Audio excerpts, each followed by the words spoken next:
It's hard to say, pero siguro mas matindi ngayon kung itong time na 'to na dumating yung John Torralba, siguro talagang hindi na talaga tatagal na siyempre ang challenge ko nun 'di ba nga wala akong job experience tapos, walang alam na trabaho tapos kung iko-compare mo sa ngayon, wala ka ng experience, wala ka pang makuhang trabaho, 'di ba? Saan ka pupunta, 'di ba?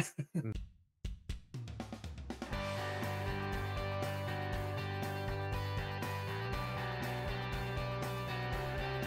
Kumusta kabayan? Welcome to Kabayan Inc., the podcast where we share kwento, sip some kape, and dive deep into life here in Canada.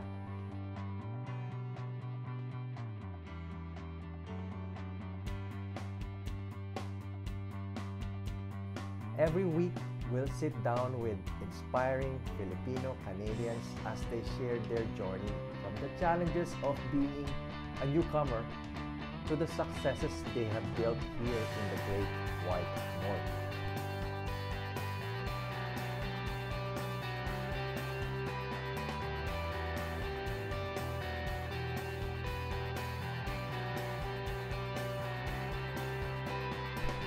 If you're looking for real talk, relatable stories, and a sense of community, you're in the right place.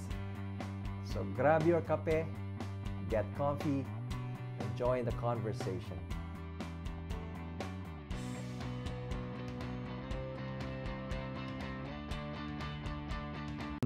Ang guest po natin ngayon ay isang tubong Laguna. Mentally, nasa Laguna siya, pero physically, nasa Ajax siya ngayon. Ah, Walang iba kundi ang ating kaibigan na si John Torralba. Pare Koy, kamusta na? mabuti, mabuti. Thank you for, inviting me it's an honor na, magkaroon ng ganitong sharing na hindi lang para sa sarili mo, para siyempre para sa mga kabayan na nakikinig sa'yo na, kahit papaano meron tayong mai-shi-share. Lahat naman tayo may kwento. And yung mga malaki man or maliit na mga experience natin dito sa Canada, pag na-share naman natin, 'di ba? Na-share natin sa mga bago or sa mga nagpaplanong pumunta dito sa Canada, mayroon silang mapupulot na aral Hmm, sa mga experience natin. Now, pare Koy, paano ka ba or what made you decide na pumunta dito sa Canada? I-ano mo nga, ikwento mo nga sa amin. okey, kasi back then, we're dependent with our parents. So, Hmm.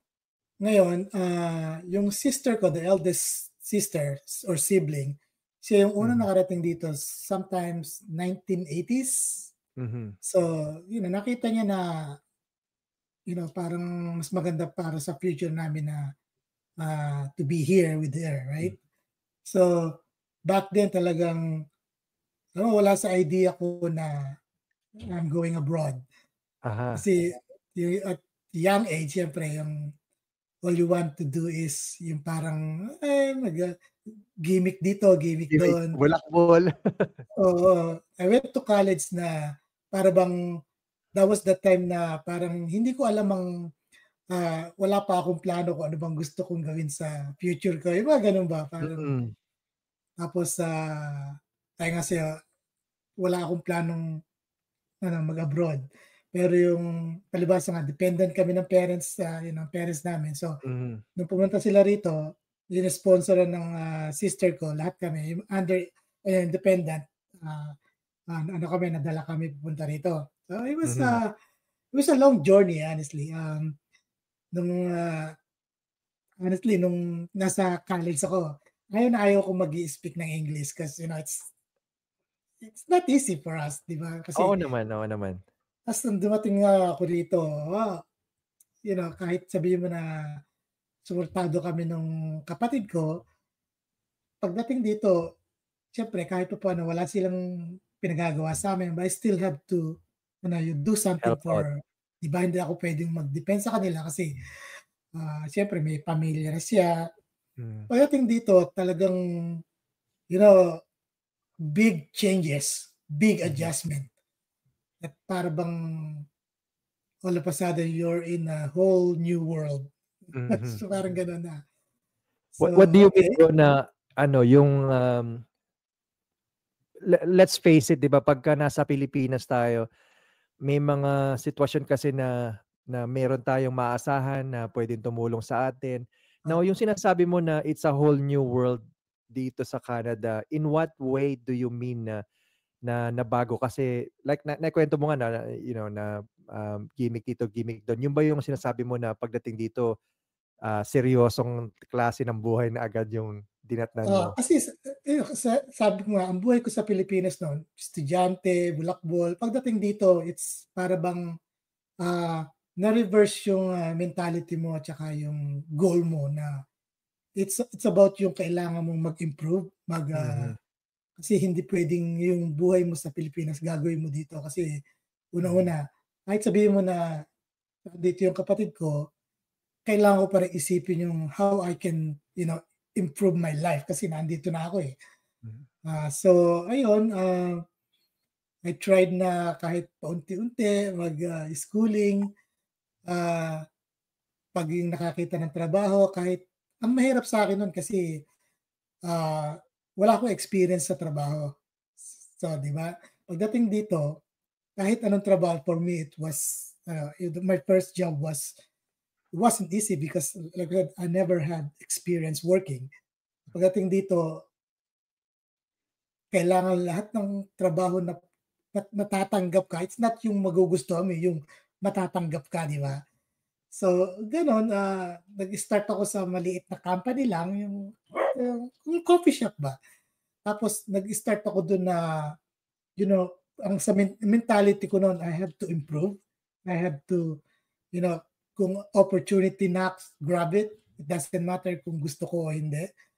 Yung bang 'pag may nakikita ako na, "Oh, gusto kong gawin 'yan, kaya kong gawin 'yan."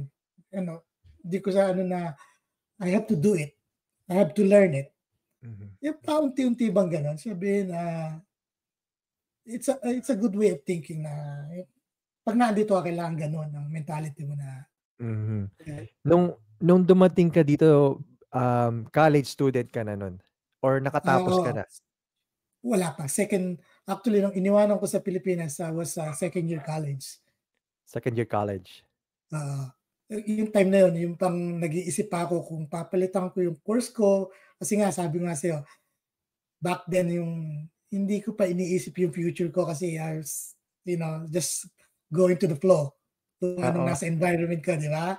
mm. So, Lahat pagdating naman dito tayo I guess, it's common na na ano yan, eh, na I mean sa'kin personally and some people I know na hindi talaga yung unang kurso mo nagshi-shift ka pa din, eh, right?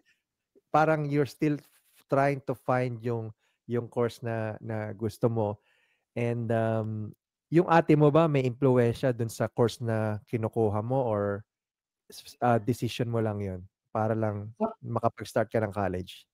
actually hindi yung ate ko, yung kuya ko sa Pilipinas, sabi niya 'pag natapos ko yung course na yun, right away may job ako. Even though I didn't like, kasi tapos nung sabi nung ate ko nung yung nandito sabi niya, "Okay, you need to take this course, yung computer programming." Mhm, Pero nasa 6 o wala pang 6 months yun na naaprubahan na yung papers namin. So hindi ko natapos. So parang very basic yung nasimulan ko. Pagdating dito, parang talagang I was totally lost. Where would I go? Because I need to find a job kasi siyempre sabi nga, kahit sabihin mong sinusuportahan ako ng ate ko at yung bayaw ko, I still have to, do something for myself. So ayun muna, yung to improve. So nag-ano ka nun, nung dumating kayo dito sa Canada, naghanap ka ng trabaho, nag-aral ka pa ba nun or ano na yung ginawa mo? Actually ano lang ako, nag-focus ako nun yung yung income. Kasi sabi ko nun, to be honest, yung dumating ako rito para bang ayaw ko dito. Sabi ko, I can save a lot of money. I was doing the conversion back then, yung if I make this amount, deposit it to like back in the Philippines, that's a lot of money. Yeah. So, yung time na yun sabi ko, magtatrabaho na lang ako, iipunin ko, then I'm planning to go back. Gusto mo When talagang I'm umuwi? Oo, talaga kasi sabi ko nga nung dumating ako rito walang kaibigan, wala lahat, eh. Mga kaibigan ko pero sabi ng mga kapatid ko sa Pilipinas, every day if you see yung Canadian Embassy, how the lineup just to go to Canada tapos Yeah. you're already there and you wanna go back. Mhm. And sabi nila, "What are you going to do here?" Wow, that's woke me up, 'di ba? Sabi ko, "Okey, makes sense." So, yun little by little yung bang na-improve yung mentality ko na, "Oh, I think I will settle here. There's a lot of opportunity here." Back then, sabi, you can have 2 jobs, right? But I think it's best na, oo nga naman, it makes sense. Uh, I'll try here. Ganyan ang nangyari. Nung dumating kayo dito as family, ilan kayo magkakapatid dito? Actually, yung nag-sponsor sa'min yung eldest namin tsaka so kasama ko yung mother ko at tsaka yung youngest sister, yung youngest sibling namin tsaka ako. So, So, bale dalawa tatlo. kaming youngest. Tapos Okay. yung father ko is supposed to come pero, something Ayaw happened niya? na he passed away before. But Oh, kasama siya sa application na mm. So so so basically dito tatlo kayong magkakapatid tatlo kami, oo. at saka yung mother mo. Paano mo na-survive yung challenges na yun? Paano ka yung sa suporta ba ng family mo, paano mo na-overcome yun?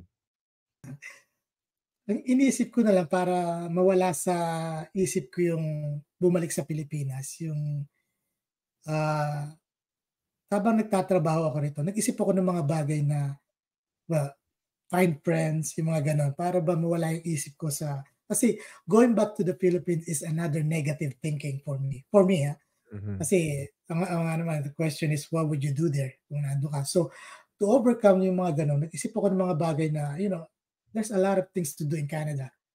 Okay, one is naghanap ako ng isa pang part-time job, tapos nagkaroon ako ng mga kaibigan, nag-focus ako na yung mga gano'n, enjoy your life while you're working. Kasi bago yun sabi ko, I was working, my mentality is going back. It was not really easy. Kasi Hmm. nga, one thing, na 'pag gano'n ang ginagawa mo, ang isip mo wala rito, nagtatrabaho ka, it's very tiring. Hindi mo alam na pagkagaling mo sa trabaho kahit hindi ka pagod, pag-uwi mo sa bahay, yung isip mo wala dito, na napapagod din. Pagod ang katawan mo, pagod ang isip mo, talagang nakaka-ano, pagod. Maganda rin na meron ka, I guess na nandito yung pamilya mo, sila mismo sumusuporta sa'yo 'no? At, they made you question yung plano mo na umuwi na lang ng Pilipinas at, ako tama naman, ano naman ang gagawin mo dun? 'Pag pumunta ka nga naman sa Canadian Embassy kami sa Makati kami I think pumupunta nun, eh. Makikita mo yung lineup ng mga taong gustong-gusto talaga na makarating dito and you have that opportunity na nandito ka. Um, Sayang naman 'di ba? Nung dumating ka dito meron bang nagtrabaho ka na agad, right? Nung dumating ka naghahanap ka na agad ng trabaho para makatulong, gano'n bang ginawa mo? Oo, naghanap ako tapos, may mga connection there sa nakapasok kong trabaho. First experience, yung bang trabaho tapos Ano yung unang trabaho mo bro? alam mo yung North York General Hospital, meron silang Ah, small coffee shop din back dun then sa may talagang parang ano, parang oo, sa yun may lang main daw source entrance. ng ano dun, oo. So nakapagtrabaho ako dun, started part-time tapos, nakakakita ako sa kanila rin, same company, opportunity na, yung bang more technical. Sabi ko, kinausap ko yung may-ari ng company, sabi ko, "Well, you know what, I can do this job." Pero ta's nakita nila yung resume ko, "Well, you got nothing." So, okey, Canadian well, experience. oo, sabi ko, "Well, yun na isang bagay na natutunan ko sa bayo ko dito," sabi niya, "If you're applying for a job and you really want it and you think you can do it, tell them, well, try me." 'Di ba? Mhm. "Try me. If I cannot do it, then let me go." Gano'n, like, naka-another level ako. Nakuha mo yung trabaho na yun? Oo, nakuha ko. That's good, that's good. Kasi minsan yun yung kulang sa atin na hindi naman lahat, hindi naman nila lahat, pero kulang Ah, sa atin yung assertiveness, eh.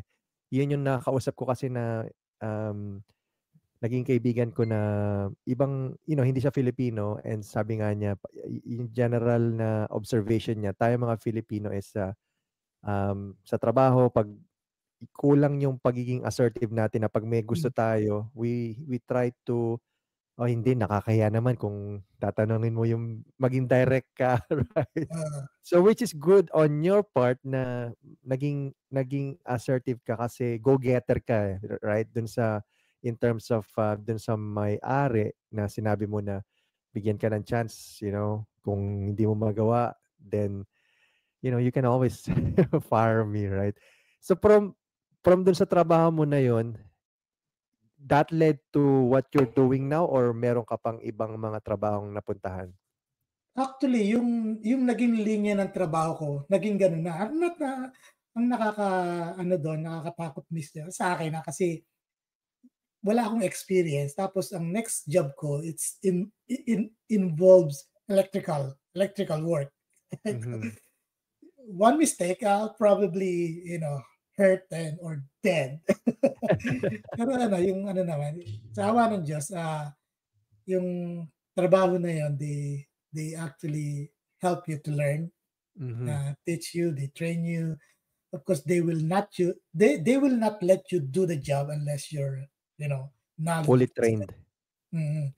So, from there, yung mga opportunity na nakikita ko, "Oh, I wanna try this company." Actually na-try ko ang Starbucks is a big company too, 'di ba? Mhm. Meron silang company na they build mga technical work for them, maintenance, Mhm. na sa kanila lang talaga magwo-work yung company. So, nag-apply ako dun, so they hired me. So, okay, it's, inaano ko dun, you know, opportunity, knocks, grab it, learn it. Like I said, if you cannot do it, then quit, or, you know, 2 ways, they will fire you or you quit, right? But, Right. I think what are you going to let's always think, what are you gonna lose, right? Mhm. Either way, well, if you don't get the job, you don't have a job, Mhm. right? So, dun sa after nakailang work ka na ngayon, bro? Ilang employer ka na na nilipatan? At you mentioned na the same technical job yung ginagawa mo, right? Yeah. So, ever since na nung sa may North York General Hospital na coffee shop dun, nakailang palit ng trabaho ka na? This is the sixth company. Company? Yeah. And the same job description? Yeah, same. It's about electronics work. Mhm. So, Ang kagandahan nung sa'yo kasi dahil skilled work ka, eh. Technical, kung may mga technical issues, so technician ka, nandodo'n yung skills mo. So, importante ka sa mga companies na katulad nung mga pinapasukan mo, right? Umaalis ka ba dahil, better opportunity or may mga challenges ka na naharap na hindi mo na nagustuhan dun sa past employers mo? mostly opportunity. Kasi sabi ko nga dun, if you see an opportunity for improvement, grab it, try it. But one thing na, I can say is lahat ng company na iniwanan ko, ah, hindi ko sila iniwanan ng just a day goodbye. I give them, like a chance to look for someone to replace me, Replace right? you, yeah. At least I give them, well, it's supposed to be 2 weeks, right? Most of the time I give them a month, Mhm. even though I will kahit nakakuha na ako ng trabaho, I will talk to the new job, new boss, at least give me some time to Sometime. start so I can, Mhm. I think it's a professional way. I mean, a good ethics. Mhm. Yeah. At saka at the same time, magiging reference mo din sila, right? Yeah. Dun sa mga susunod pang mga trabaho, baka may ibang opportunity, mas maganda na maiwan mo dun sa past employers mo yung, a good impression when you left the company. Yeah. Dun sa 6 na or 7 jobs na naging work mo na, bro, have you had any instance kasi dito sa Canada, it's a diverse country, right? Iba-ibang lahi, iba-ibang countries na pinanggalingan. Sometimes, may mga personalities or characteristics na, magkakaiba. And Mm. was there a time na you felt na na-discriminate ka dun sa trabaho mo, coworkers or customers? A lot of times. The funny thing is, uh, to deal with it, kasi unang-una, I don't want to say anything bad, but most of the time, hindi yung, you don't experience that from the people like actually from Canada. Mhm. You know what I mean? Mhm. Pero ano, one thing is, if you're going to go against them, uh, you'll suffer too. So ang pinakamaganda rin talaga, learn to adjust. I mean, if you don't need to work with them on the same time, same spot, do it. Like, kailangan mo lang na yung to make a way na yung hindi, there's no friction. Friction is always when you're always together. So, Mhm. most of the time, pag alam ko may problema ako dun sa tao, tulad nito, lately lang, sabi ko dun sa, Iwasan mo na lang. sabi ko dun sa boss ko, kasi meron akong bagong kasama sa trabaho na medyo, alam mo na, yung knows everything, kahit na, Mr. so, Know-It-All. oo. So, sabi ko sa boss ko, hindi ako makapag-concentrate sa trabaho ko if I'm working with him. So, if you can do me a favor na kung puwede, kung bibigyan mo ako ng kung it's a 2-month job, give me someone else. Like, yung ano, para lang ano, naintindihan ng boss ko. So, kasi nga naman 'pag yung, dadaanin mo sa makikipag-away ka, you're not going anywhere, 'di ba? Yeah. Sa masisira lang yung diskarte mo, pati yung trabaho mo. And, mas maganda na yun. At least you're honest dun sa boss mo. Ngayon nabigyan ng solusyon. Mm. And, at least mas smoother yung trabaho mo. Sa sa trabaho na yan, bro, may nagre-refer ba sa'yo or na na kaibigan mo or ikaw lang mismo naghahanap sa mga job sites like LinkedIn or yung mga gano'n, Indeed? Actually, ayun, kung okey lang ikukuwento ko kung papaano ko nakuha 'tong trabaho na Sige 'to. please, sige please. Okay, so back in, bago mag-pandemic, may tumawag sa akin company. So this company is actually, Montreal-based company. So, they called me, eh, nagtatrabaho pa ako sa Starbucks at they wanna set up an interview because I put up my resume on Indeed. So, Indeed. tumatawag sila sa akin, sabi ko, "Oh, they're they're setting up an interview with me." Sabi ko, "Well," nung nakikita ko Montreal. So I told the guy, it's an HR guy. Sabi ko, "Well, I don't think I can work in Montreal. It's kind of far." So that's it. So that discussion ends there right away kasi may trabaho pa naman ako. Then I lost my job kasi nga pandemic, everything was closed. So okay, I went Mhm. to school, opportunity, right? I went to school for 6 months. Then before I finished the course, they called me again. That's a funny thing. Okay, then sinabi ko naman, "Well, I told you I don't want to work in Montreal. I'm not moving to Montreal." That was the time na sinabi niya sa akin, "No, no, no, we just purchased a company there Oo. at, we're looking for technicians and employees." Okay, so I interview in Mississauga. Okay, we'll meet up there. Doon. I go, well, yung time na yun, hina na nila ako because they really Mhm. need it because they just opened the company. Yep. Sabi ko, okay, but I'm still in school. Is it okay na let me give me another month para matapos Mhm. ko yung school? Okay, that's okay. Naghintay sila. So, ayun, then they hired me. Ang galing 'no, ang galing nung ano, talagang parang meant to be na Uh, yung trabaho na yun para talaga sa'yo. And nung nag-school ka, so, anong kinukuha mong course nun? it's something to do with gas fittings. yung sa mga gas, sa mga Sa H Enbridge, parang mga gano'n. HVAC, sa Oo, furnace, HVAC, mga gano'n. gano'n. Oh, Yeah. nice, nice, nice. Maganda yun, mga skilled work. And ang kagandahan talaga din dito sa Canada, right? Nung time na parang nung nawalan ka ng trabaho, they give you that opportunity na bumalik sa school. And Yeah. yung government ba, did they give you any grants or help sa tuition or kusa mo lang yun? Actually, ang nangyari kasi, so when Starbucks company laid me off, so I'll be able to apply for EI, wow, you know. So instead na using ko yun, sabi ko sa asawa ko, well, I wanna back to school to learn something. So yun ang ginamit ko. May konting natatabing pera. So kasi nga, something na gano'n, you don't stop. You have to think of something else na there's a reason bakit nangyayari yan. Mhm. Tapos huwag kang titigil na doon ka lang, don't be an idle. You know, Mhm. naka-idle ka lang. Kailangan mag-isip ka, paano kung bumalik ka, kailangan meron kang babalikan na hindi yung dating ginagawa mo. You have to at least a little like this, a little like that. Yun, Mhm. may bang, para ba, yung improvement.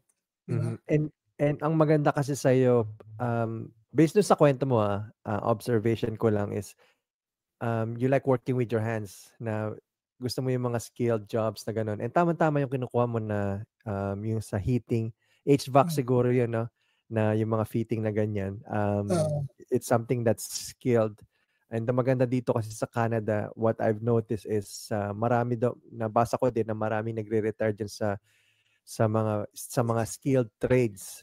Yeah. So, it's nice na kung yung mga kababayan natin, especially kung meron kang experience sa mga skilled jobs, magandang opportunity yan dito kasi maraming mga companies na ang nag-hire, right?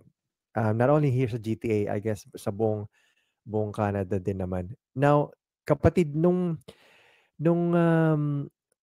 meron bang instance dun sa journey mo dito sa Canada na nasabi mo sa sarili mo or naitanong mo sa sarili mo na tama ba itong decision ko na magstay na lang dito sa Canada? Was there any time na nag-doubt ka? Besides dun sa umpisa na syempre tayo pa sa umpisa parang naho-homesick tayo eh. But as soon as you get a job, may mga friends ka na, did it still happen na kino-question mo yon na decision mo pag-stay dito? Actually, nawala na yun, eh, nung first time na magbalik-bayan kami, nakita ko talaga yung buhay sa Pilipinas. Tapos siyempre nung pagbalik ko rito, nawala na sa isip ko yun, yung it's not an option anymore kasi unang-una, ang pamilya ko dun, may mga kapatid pa ako dun. I wanna help them too. May mga pamangkin ako. Something na yung kaya kong itulong. Hindi ko magagawa yun kung nasa Pilipinas ako, 'di Mhm, ba? So, at least dito, kahit konti, malaki na dun, 'di ba? mhm. Tapos isa pa, nagkapamilya na ako dito. Actually, yung panganay namin she came here 9 years old na siya nun. Mhm.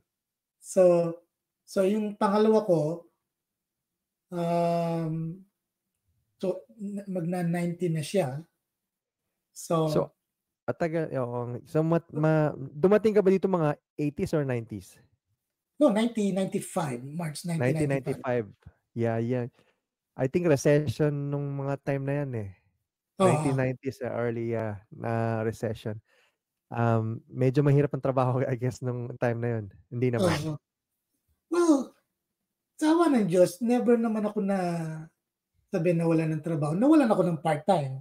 Pero Mhm, yung full-time is always there. Yun ang kagandahan ng recession na yun, na hindi naman naapektuhan. Talaga lang, siyempre, nung nabanggit ko nung nagkapamilya na ako, nawala na yung mentality na, going back to Philippines. Tapos, ang naging focus ko na lang doon is more improvement kasi may pamilya na ako. Hindi pwedeng style, yung binata na naman na kailangan it's every day of your life you think of, improvement. mhm, 'Di ba, mhm. kailangan kasi araw-araw na nagkakaedad ang mga anak mo, araw-araw lumalaki ang gastos, hindi puwedeng naka-steady lang ang income mo, you have to, improve your income too, 'di ba? Totoo yan, totoo. Oo, At saka ang kagandahan kasi pagka may pamilya ka dito, totoo yun na yung napapawi yung pagod mo eh. Like you do everything you can para maibigay yung life na hindi mo na-experience, right? Mm, At least somehow mas maganda yung maging buhay nila dun sa pinagdaanan mo. But you still don't deny them na ma-experience din yung hardship para at least that also molds them yeah. to a mature and a better person. Now bro, with your family, ano yung mga as kasi pag binata single ka, iba yung mga ginagawa mo dito sa Canada. Now, ngayon may pamilya ka na, ano yung typical na yung Toralba household, ano yung mga typical na weekends or yung hangouts nyo, ano yung ginagawa nyo? May mga favorite places ba kayong pinupuntahan? Well, sa ngayon kasi, that's the thing that we need to improve yung kasi nga, lately lang kami na-realize na, as a family, we have to spend time with Mhm, your kids mhm, as a family. Even though kasi nga, dito sa Canada, yung, we hardly have time for family kasi nga, totoo yan, totoo. di ba, sa trabaho. Pero Trabaho, oo. sabi nga nila, there's no such thing as no time. You'll make time, di ba? Sabihin, kahit pa paano, kahit isang oras, di ba? I'm sure meron kang isang oras. But kung may spare time ka na isang oras, at least try to spend time with your family, your kids, especially. Di ba? Kasi nga, sa bilis ng panahon, sa bilis ng oras, minsan nga, yung mga anak ko nung pandemic, lagi sa kwarto kasi home study, di ba? Paglabas Mhm, nila nung medyo nagluluwag na, naglalabasan nagulat na lang ako, lalaki na eh. Sabi ko, di ba yun, kasi yun lang ang sa ngayon ang yung masasabi ko na ngayon pa lang kami nag-i-start na, spend time together na mhm. yung And kakain sa labas, magkakasama, di ba? mhm. Nakikita ko nga dun sa mga Facebook post nyo, sa'yo at si Lizelle, um, madalas kung nakikita yung mga post nyo dun sa church, is yung church ba, is it a big part of your family? And papaano kayo natutulungan nung church dito sa Canada? Sa buhay niyo sa Canada? Okay, eto, I hope you don't mind, I'm Sure. just gonna share a spiritual thing. Bagay na natutunan namin as a family, yung papaano kami maging, close together, yung to focus on each other, yung natutunan namin lahat sa church, yung bang para bang, kung papaano unahin mo yung pamilya mo. Huwag kang magiging mabait na tao sa ibang tao ta's pagdating sa pamilya mo, para bang napapabayaan mo. So, yun ang ano namin na yung church ano namin, yung pinakang ano ng buhay namin, kailangan nandun kami. Hindi Mhm, puwedeng mawala yun kung only ano 'no, half a day in a week ang ini-spend lang namin dun, yun lang. Yung kinukuwento ko nga yung sabi ko dun sa bunsong anak ko nung nagbibiyahe kami along 401 na wala akong makita sa harapan kasi it's foggy and, mhm, sabi ko sa anak ko, "Anak, so what do you see ahead?" Sabi nung anak ko, "Dad, nothing." Sabi ko, "Anak, that's especially what's going on now sa mga nangyayari sa mundo hindi natin alam. Ganyan ang buhay natin kung walang Diyos. Kasi kung may Diyos, meron tayong nagga-guide sa atin na kung anong gagawin natin. At least meron tayong, na natitingnan na, oh, itong pupuntahan natin." mhm, 'Di ba? Yung hopefully na sabihin medyo maliwanag yung aking sinasabi. It's ano, yun nga, yun ang naging parte ng kasi kung sa amin lang, I'm talking about na kung wala kaming church, siguro, kanya-kanya na kami, mga anak ko, sa church lang natututo na sila ang nagsa-suggest sa amin na, "Dad, we should spend time together, once in a while." Kasi nga mhm, naman, isipin mo mga kabataan dito talagang no offense do sa mga talagang 'pag lumabas sila ng bahay uwi gabi na para bang mhm. alam mo yun so, Parang sa mga kaibigan na lang sila nag-i-stay talaga lahat. oo, And with that being said bro, marami kasi yung mga anak mo dito na practically lumaki, right? And papaano mo sila gina-guide considering na siyempre sa school mas marami silang oras do'n sa mga kaibigan nila. Um, ano yung ginagawa niyong mag-asawa para to maintain yung values natin as mga Pilipino? Paano niyo sila tinuturuan niyo ba sila or just through church? Ano yung mga, ginagawa niyong mag-asawa? Well, ang ano namin, sinasabi lang namin sa kanila, it's about ano, it's always about their future, 'di ba? Yung sabihin, you can enjoy now, pero you still have to think of your future kasi lagi namin sinasabi sa kanila, yung mga kaugalian natin mga Pilipino na yung sasabihin mo na, "Magtrabaho kayo para naman 'pag nakatapos na kami, trabaho na kayo, tulungan niyo naman kami." Yun ang isang bagay na hindi ko magawa. Ibig sabihin, sa naranasan ko, mas maganda ang goal ko lang, sinasabi ko lang sa kanila, ah, mag-aral kayo mabuti hangga't kaya namin kayong tulungan. Mhm. Dahil, you know, 'pag the time na ano, yung may mga sarili na kayong buhay, at least kami ni mami puwede na kaming, alam mo ba yun, yung mag-relax-relax na rin, yung at least kayo may mga pamilya na kayo, may mga buhay na kayo. So, I think yun lang yung alam ko na na ginagawa ko para sa kanila na siguro ugali na nating mga Pilipino, 'di ba? Oo, um, ibibigay natin yun nga yung nasabi ko nga kanina na yung buhay na hindi natin na natamasa nung tayo maliliit pa, at least we're trying, right, na Mm, na maibigay and yun yung magandang opportunity na nandito sa Canada kasi maraming ways, right, na sabi mo nga kung sa Pilipinas siyempre, yung kinikita mo dun hindi mo pa rin maiko-compare dun sa kinikita mo dito. mm. Well, dun sa kanya-kanya pa rin, right? So, siyempre may mga tao din naman na nasa Pilipinas na na established na sila dun, right? They don't have to parang hindi na natin iko-compare dun sa para pumunta pa sila dito. I'm sure may mga kaibigan ka or may mga kakilala ka na gano'n na let's say engineer na sila, doktor na sila sa Pilipinas or may maganda na silang practice. Do you still suggest na pumunta sila dito or hindi na? Actually, it's a good question kasi may mga kapatid ako na sa Pilipinas, lawyer, merong accountant, work for a big company.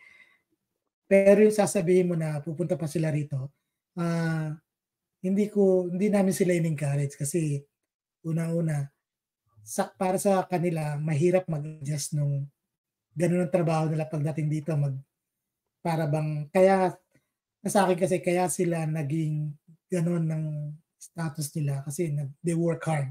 Mhm, Tapos ayokong pupunta sila rito magsisimula na naman sila, 'di ba, parang mhm. gano'n. Kaya they were doing okay anyway. So, yun nga lang siyempre pagdating na ng mga anak, mga apo, yun ang kailangan mong tulungan, eh. Kasi kahit anong nakita ko, kahit anong laki ng sweldo mo do'n, hindi ka puwedeng magkasakit.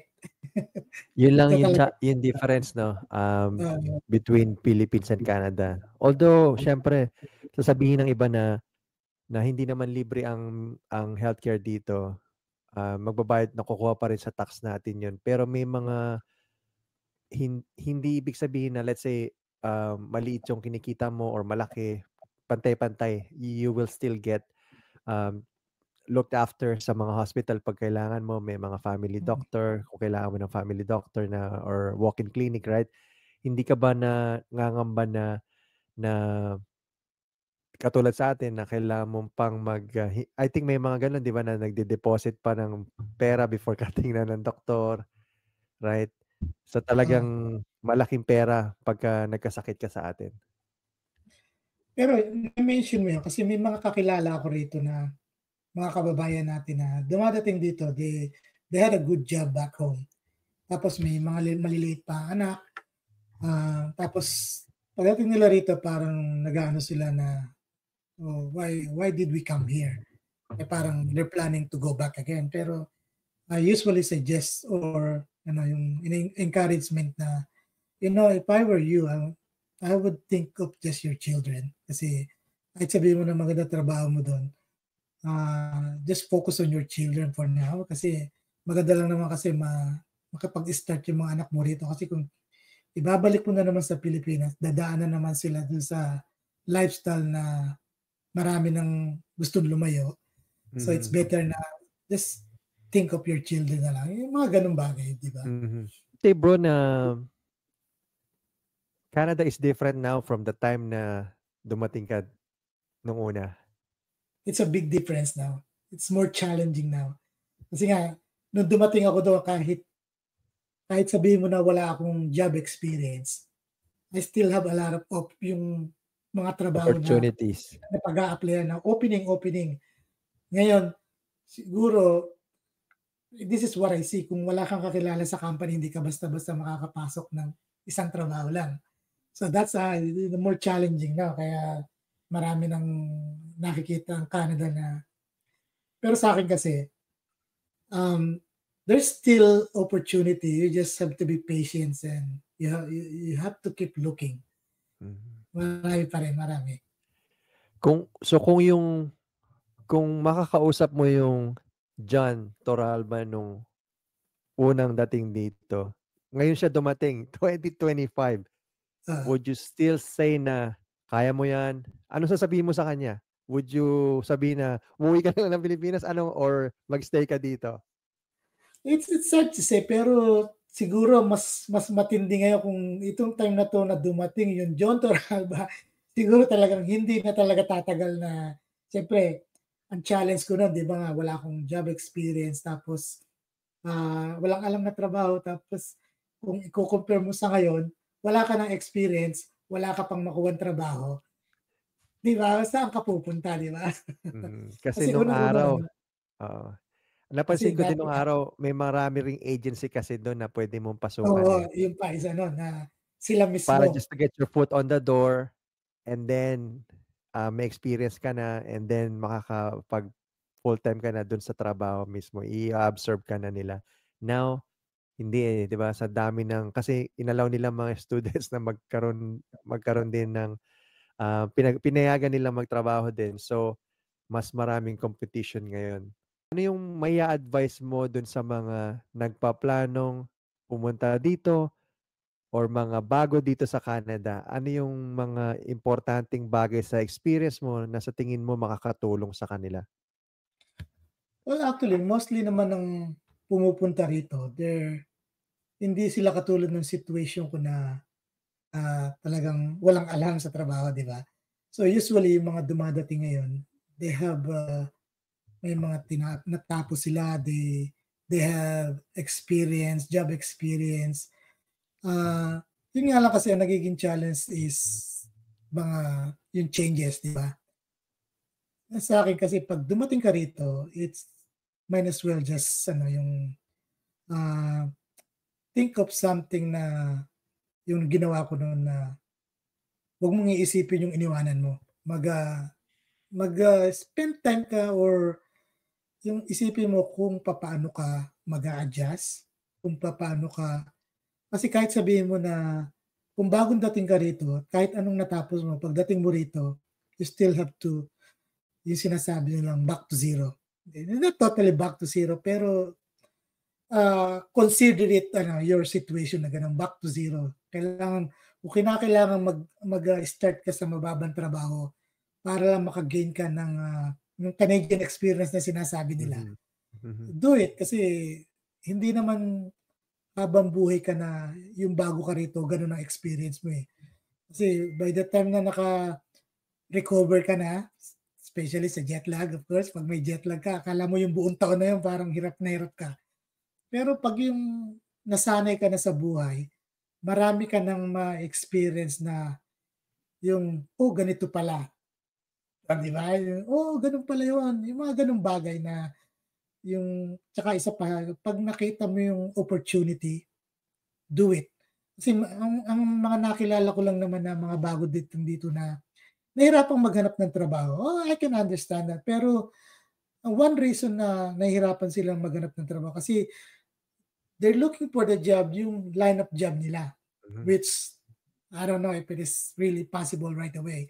Pero at least mag-start ka na yung trabaho na kahit mababa, alam mo na it will line up do sa goal mo na makakuha ng trabaho na gano'n. Well, just you need a lot of patience, that's all. Yon ang isang masasabi ko sa ating mga kababayan do'n. And dun sa experience mo bro, 'di ba maganda rin talaga na magtrabaho ka kung ano yung, available right now. Kasi Oo, nagkaroon ng opportunity na makakilala ka, eh. May makausap ka na ibang tulad nung sa'yo boss na sinabi mo kaya. So minsan yung mga gano'ng opportunity lumalabas kung if you take action or if you go out, hindi yung nasa isang lugar ka lang, right? oo. Tsaka isa pa, kapag meron kang nakuhang trabaho, kung anong if you're working hard in the first 1 or 2 years, hanggang sa mapagod ka, keep on doing it, hard work. By the time na gusto mong magpalit at merong opportunity, puwedeng the same company, give you, like 'pag nakita ka nilang even though kahit ayaw mo yung trabaho mo, you're still doing your job, your best, Mhm, right? mhm, Puwede nilang, "Oh, okay, kung pagod ka na diyan sa trabaho na 'yan, I'll move you to this job na puwedeng ano, improvement or the mhm, opportunity to go higher." Yung mhm. mga gano'ng bagay na kailangan we have to open our eyes sa mga gano'ng bagay. That's dun sa on a lighter side naman bro, na-mention mo na kayong family, lumalabas-labas na and, Oo. besides dun sa church, any favorite spots dito sa GTA or sa buong Canada na napuntahan niyo na you would suggest na sa mga kapwa natin Pilipino na no, don't miss it? Well, ang buhay dito sa Canada is very, sometimes yung stressful. So, give your time as a family. As a family, I'm not talking about, go out with your friends. If you have a family, spend time with your family, go camping, go somewhere away from the city. Na I can recommend na yung kapag nasa labas ka ng city, naiiwanan mo ang stress mo, nawawala pagod mo. Kahit sabihin mo na mag-long drive kayo, na mapapagod ka sa pagda-drive, pero yung relaxation mo, mare-receive mo, mawawala. So yung mga gano'ng bagay na one thing na yun na, number one na ire-recommend ko yung kung may time kayo, get out of the city. I know. Magandang mag-long drive dito even, spring or fall, makita mo yung fall colors, right? Oo, yung mga gano'n, aba, especially ang misis ko kasi gusto niya 'pag yung, yung nagpapalit na ng kulay ang yung mga Dahon. dahon, gusto niya dinadala ko siya sa malalayo. So 'pag yung meron kasi kaming kaibigan na luckily na-meet ni misis nun dati, so bumili ng cottage sa Muskoka, tapos para lang may gumamit, ini-invite niya kami na pumunta ro'n para lang may gumamit nung cottage. So kapag yung Mm. full na, nagdadrive kami papunta ro'n para lang makita yung magandang view. The purpose is yung nga yung sinasabi ko, yung once in a while go out, stay away from like, get away from the city. Sabihin kahit kahit naka-day off ka sa city, the fact na physically na andun ka pa rin, mentally na andun ka pa rin kaya hindi ka makakapag-rest. I That's know. that's ano yung sa'kin. So if you're given a chance bro, would you say you're gonna stay in the Philippines or stay sa Canada? Actually, sa'kin kasi 'pag iniisip ko yun yung mga anak ko magkakaanak, magkakapamilya, kung ako yung mag-aano sa Pilipinas, so para bang nagkakaroon ka ng restriction makita mo yung mga anak mo, mga apo mo. Sa akin, I would rather sabi ko nga sa asawa, 'pag nag-retire tayo, we will buy a small property away from the city. Tapos dun tayo at least 'pag gusto natin makita yung mga anak mo, mga apo mo, we can just easily drive, 'di ba? Pero Oo. thinking of going back to Philippines, no. Iba Visit, na. yes, pero kung for good, no. Hindi na yun yung ano, hindi na yung tulad nung John Torralba in his Oo, early or late early 20s ganyan. oo, mga gano'n, oo. Iba na. Talagang Iba Canada na. na yung ano. Ah, Especially kasi may family ka na, right? So, yeah. hindi iba na yung ano eh, iba na yung circumstances mo ngayon versus nung binata ka pa. Now, last parting words, bro, sa mga again do sa mga nagpaplano pumunta dito ng mga kababayan natin or yung mga bago dito sa Canada ng mga Filipino immigrants, any last any parting words or advice?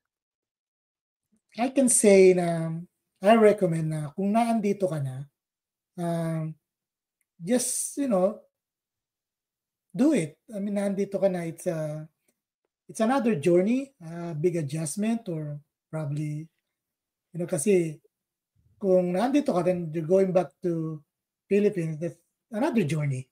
Mhm. Para bang and then mag-iisip ka na naman to yung another changes. Pero kung Mhm. nandito ka na, kung iisipin mo, you have to look around too kasi marami akong na-meet ng mga Pilipino. Nandito sila kahit naghihirap sila, they wanna stay here. Apparently hindi sila makapag-stay gawa ng sistema ngayon. Pero kung Mhm. ikaw naandito ka na at wala ka ng problema, stay, focus in your new journey and like what I said, marami pang opportunity, good opportunity. We just have to look for it. Mhm. Yun lang sa ngayon. Thank you so much, bro. At sa mga nakakapanood at mga nakakapakinig din, I'm sure na may mga napulot sila sa kwento mo.